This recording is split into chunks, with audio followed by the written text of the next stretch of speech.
So welcome back students. I hope you are fine and doing great. So in the previous session, I started a new chapter, that is chapter 3, that is on Indus Valley civilization. And in that civilization, I gave you brief introduction where you got to know why did the civilization get the name as Indus, what are the other names the civilization has, when exactly was this civilization active in India, how vast was the civilization, what are the sources that are available to us to study or to get information regarding the civilization, and the other information where you studied or got to know the contemporary civilization which was active when Indus Valley civilization was there. After that, some of the very crucial discoveries I told you, that is in the year 1856 when a railway line was laid. How did the people come across very unusual looking burnt bricks? Then how General Cunningham came across some of these seals. And then in the year 1920, Sir John Marshall, who discovered a new civilization, and later on in the year 1921 and 22, Dayaram Sahani, R.D. Banerjee came across Harappa and Mohenjo-daro. And then we headed towards very important question from this particular lesson, that is on salient feature.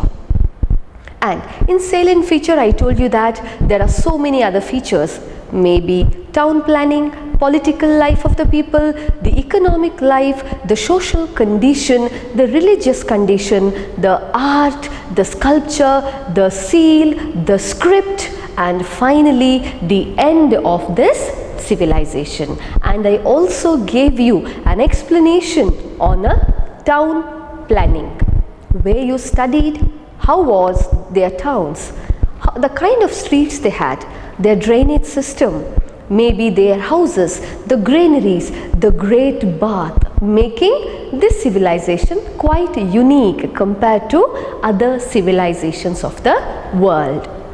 So we are done with the first feature, that is on town planning. Now we shall move ahead, that is on political condition of the people. What kind of government was there? And when I started the class in the previous session, I told you that we don't have any kind of written records that gives us direct information on their political condition. So in the lack of resources, we have to be completely dependent on archaeological sources. That gives us some kind of evidence as to how the people and how the time was. So what about their political condition? How was their life? Was there a king? Were there cabinet of ministers? We don't know. But one thing is very clear. I told you that looking at their town, we get a very clear picture that in towns or in their sites, we find that it was completely divided into two, the upper platform and the lower. The upper platform is a place where there was a citadel and where we can imagine that people belonging to high class community lived. Whereas looking at the lower platform, it is very evident that commoners lived.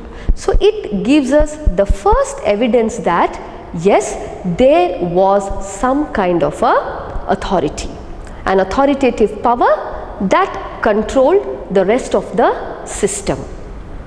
But we have no further information regarding political life. And the second thing is, when we studied about their town planning, we can find uniform kind of system. And this once again gives us the evidence that some kind of municipal government was definitely there during the time. So this is, students, regarding the political condition of Indus Valley. Now moving ahead, that is looking at their social condition. So to help you out more, I also have the slides which will give you an idea. You can also make points looking at the slides. So you can also make a point looking at the slides. Coming to their social condition, how did the people live? How was their way of life? What kind of food did they eat? How was their lifestyle? How did they decorate themselves? What kind of clothes did they wear? All those things we are going to study under the subtitle, that is their social condition. The first thing what we study here is, their society was definitely divided, and one division what we find is there would be one class, a high class, which consisted of the warriors, the priests, the astrologers. At the same time, we can find another division in the society which were comparatively inferior to this caste. Maybe the traders, the commoners, the petty vendors, etc. So there was some kind of a division. We could say that there was fourfold division in the society. Later on, how were the people? How did they live? The people during Indus Valley civilization lived a very unique life. Their basic food was wheat, rice, barley, vegetables, fruits, etc. And they wore clothes made up of cotton and wool. And students, for your information, it is told that the first civilization ever to make use of cotton was the Indus Valley civilization. Isn't that great? Yes. So these people wore clothes made up of cotton and wool. So what kind of clothes did they wear? They basically wore two kinds of clothes, that is the upper garment and the lower garment. The upper garment was called as shawl and the lower garment was something like dhoti. And these people were also, very attracted towards ornaments, and they used different kinds of ornaments, and they used most of the ornaments which were made up of gold, silver and other precious stones. So out of these metals, they made necklace, armlets, anklets, bracelets, earrings, bangles, etc. So we have also come across a bronze idol which says us that women were very fond of ornaments, and we have also come across an idol of a man with a very trending beard that says that these people were much fascinated towards style. We have also examples of the women using different kinds of lipsticks. Yes, and they also had different kinds of hairstyle, and they also bedecked themselves with different kinds of ornaments. So this tells about their taste whereas fashion is concerned.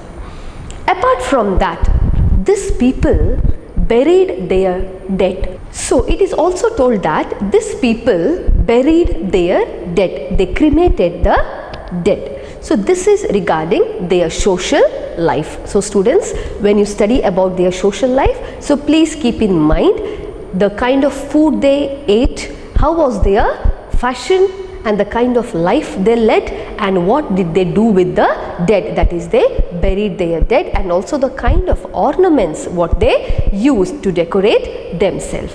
Now we shall move ahead to the next important feature, that is on their economic condition. As these people settled across river valley, it is very much clear that they followed agriculture.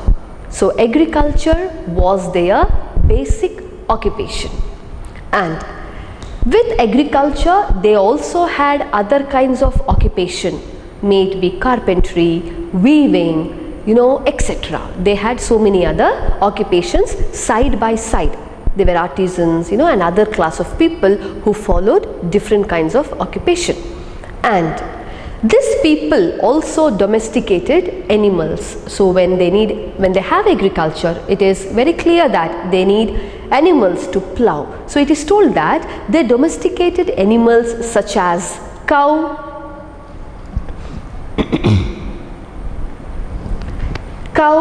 goat, dogs, elephants, camel, etc. And these people also had the knowledge of weights and measures. So to measure the commodity, they also had devices, and there have been a weighing machine which was discovered, that is a device that was discovered which was made up of bronze. So in Harappa we come across a bronze scale. It says us that these people definitely had the knowledge of weighing and measuring. These people also had trading relationships. So these people basically had external trading relationship. While I was explaining to you on buildings, I also referred to a place called as a Lothal, where a dockyard is found. So it is an information that these people definitely had some kind of trade. So with which countries did the Indus people had a trade with? These people had trading relationship mainly with the contemporary civilizations of Mesopotamia, Egypt and China. And what did they import?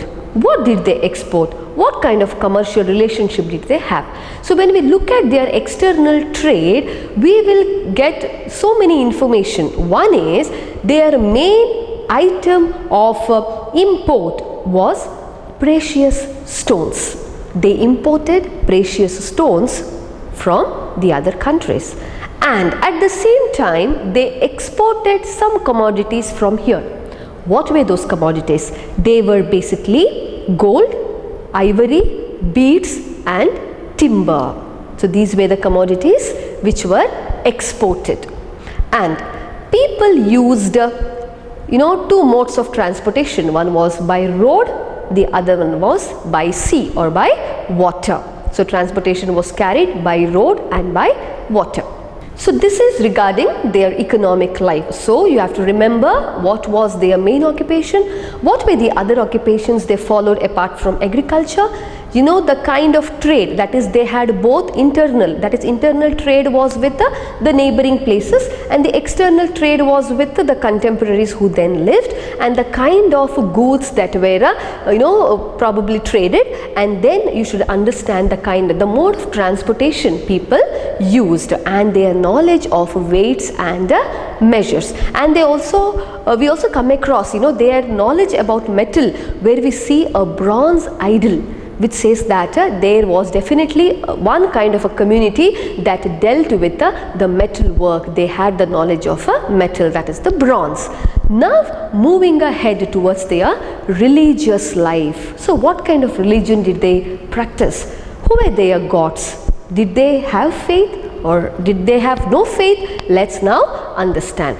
So looking at their religious life, we have no direct information, because till today we have not come across any of such construction which gives us evidence of any kind of religion being prevalent. But we have the seals which speaks little more about their religious condition. It is told that these people were firm in their faith. They had faith and they worshipped nature, and they gave worship not just to male but also to female. And it is told that Mother Goddess was their main deity. So their main god was Mother Goddess. Apart from that, they also worshipped Shiva, but in the form of Pashupati. So in the beginning of the class, in the introductory part of the slide, I have put a picture of a seal which has the image of Pashupati. So they worshipped Shiva in the form of Pashupati. They also worshipped nature, and they also worshipped animals, maybe the bull, maybe the tree. They had deep faith in this. So after religious condition, what is next? Now we shall concentrate on their art and the sculpture. So these people, as I told you, had great sense of art. So where we can see the traces of their art? We can see them in the seals, and these seals are made up of clay. And there are also many toys and other implements which tells us that these people were really artistic. And we also come across wooden toys. It means that these people spent their leisure time playing indoor games and outdoor games, and we come across small chariots, carts, made up of wood. So, and also on the terracotta we can find the traces of their art and sculpture. And I also mentioned that we come across a bronze statue or an image that tells us that these people had a lot of interest in sculpture. Apart from that, we have a lot of seals that have been today discovered, thousands together. And if we have a very close look at these seals, we find so many beautiful pictures. That itself is evident that these people had so much of interest in art. But very unfortunate that even till today their seals have been not read. Nobody have been successful in reading those seals. Some call it to be some kind of a script. Some say that perhaps it was used for trading purpose, for commercial purpose, but we are not able to come to any conclusion. But these seals made up of terracotta and clay are very important source to understand Indus Valley civilization. So students, with this I hope I am clear with their town planning, political life, social life, economic life, religious life, art, their script, maybe their sculpture and their seals. Such a big civilization, like any other civilization, came to an end. What is the main reason that such a civilization came to an end? Today we have so many theories that gives us different arguments saying why the civilization came to an end. But some of these arguments are important. So what have been that reason why this civilization ended? It is told that this civilization was active for almost 800 years and it ended. And what is the reason?